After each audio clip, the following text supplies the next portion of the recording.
Welcome to Global Truth. This is your host, Dr. Nasir Baig. On July 22nd, 2026, the US House of Representatives passed a massive $1.5 trillion defense policy bill by a narrow margin of 216 to 212.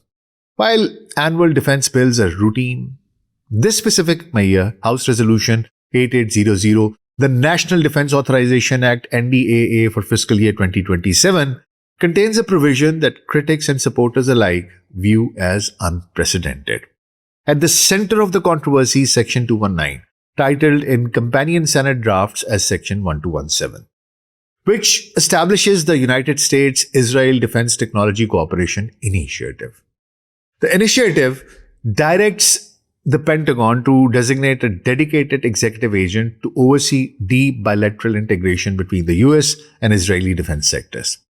This framework expands joint research and development, coordinates weapons co-production, facilitates advanced intelligence and data sharing, and links key defense supply chains across critical fields such as artificial intelligence, counter-drone systems, cybersecurity, quantum computing, and directed energy weapons. While proponents frame the Mayer as a modernization step to streamline military cooperation, vocal critics in Congress such as Representative Thomas Massie have warned the provision effectively fuses the technology and supply chain of two militaries into a single operational complex. Now let's come to the legislative roadmap. House, Senate, and the executive branch. The passage of H.R. 8800 in the House marks the first major legislative barrier, but it is not yet enacted law. The bill now moves to the US Senate, where companion legislation, Senate Bill 4784, featuring a parallel provision under Section 1217, is currently under consideration.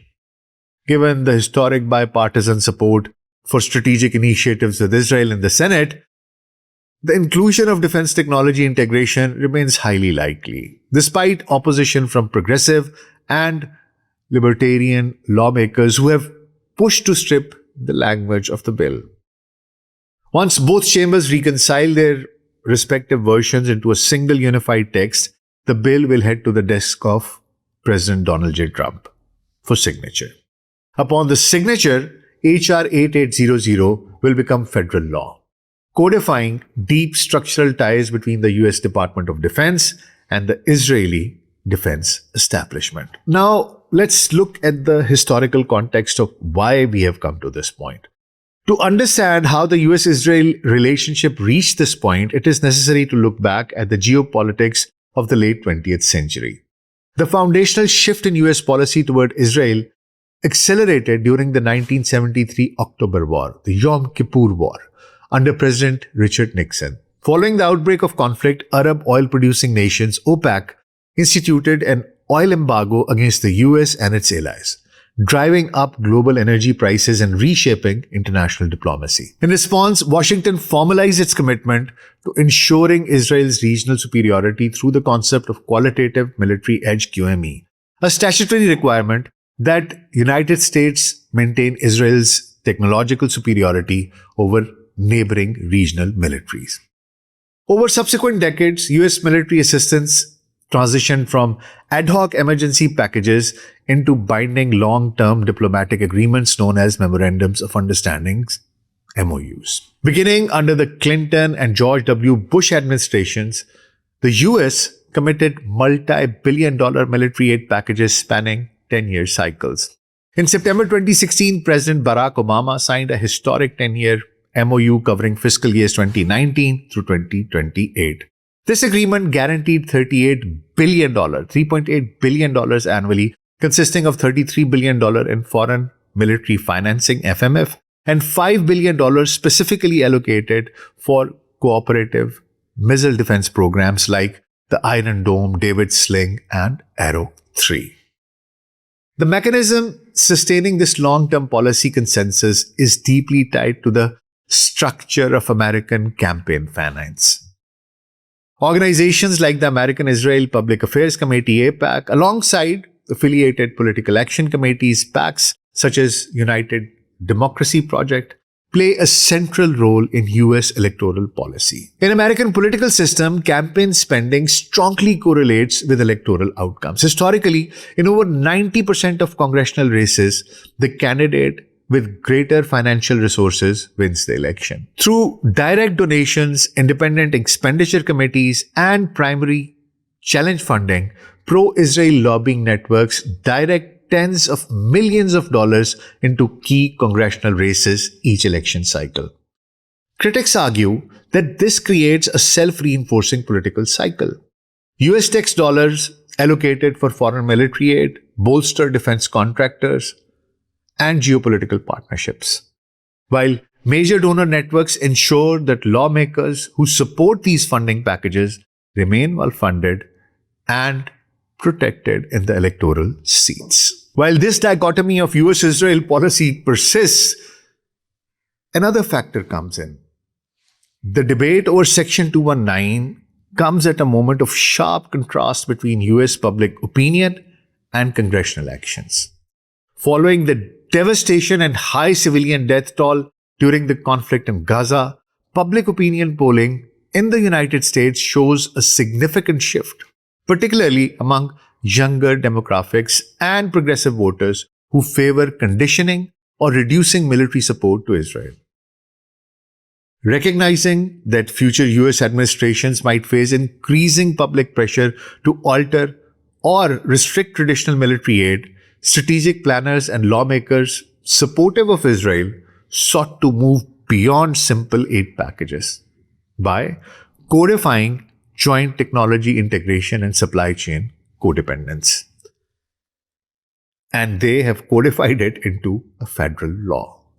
The relationship evolves from an aid recipient dynamics to an interconnected defense partnership that is far more difficult for future Congress or presidents to undo. Whereas the current political alignment in Washington provided a favorable window to push this structural integration through. Key administration figures and advisors, including Jared Kushner and real estate executive Steve Witkoff, have long advocated for cementing permanent economic and security ties between Washington and Israel. Section 219 of HR 8800 mandates specific operational mandates for the U.S. national security enterprise. Number one, executive agent oversight. It directs the Secretary of Defense to assign a high-ranking official to lead the United States-Israel Defense Technology Cooperation Initiative. Second is strategic domains. Focuses co-development and integration across 10 key high-tech sectors, including autonomous weapon systems, artificial intelligence, quantum computing, surveillance sensors, directed energy weapons, and subterranean combat technologies. Then industrial integration, it mandates co-production agreements and supply chain harmonization, embedding Israeli technology companies directly into the US defense procurement system through 2030 and beyond. Then information sharing facilitates rapid change of real-time intelligence, battlefield data, and combat evaluation testing. Attempts by a bipartisan coalition of lawmakers led by Representatives Thomas Massie, Republican, and Khanna, Democrat, to bring an amendment striking Section 219 to a floor vote were blocked by the House Rules Committee, ensuring the provision remained embedded within the final bill. But this institutionalization of US-Israeli defense integration carries far-reaching consequences. Number one, domestic civil liberties and surveillance. Israel defense sector is globally recognized for its advanced electronic warfare, predictive surveillance, and cyber intelligence tools. Blending US military supply chains and defense technologies with these framework raises severe concerns among privacy advocates regarding how surveillance technologies could be deployed domestically or integrated into intelligence sharing networks. Second is loss of legislative oversight.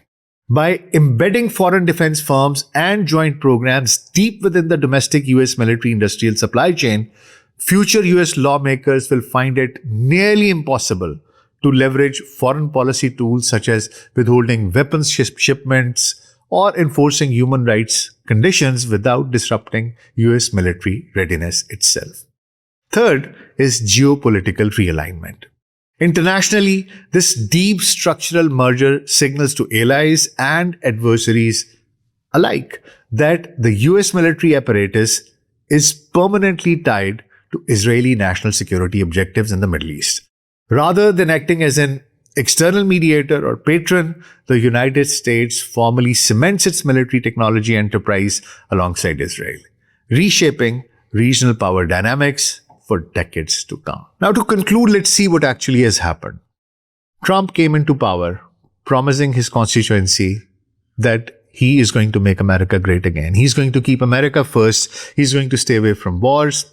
He is in a perpetual war with Iran in Middle East. He's stuck there in a quagmire. He doesn't know how to get out of it.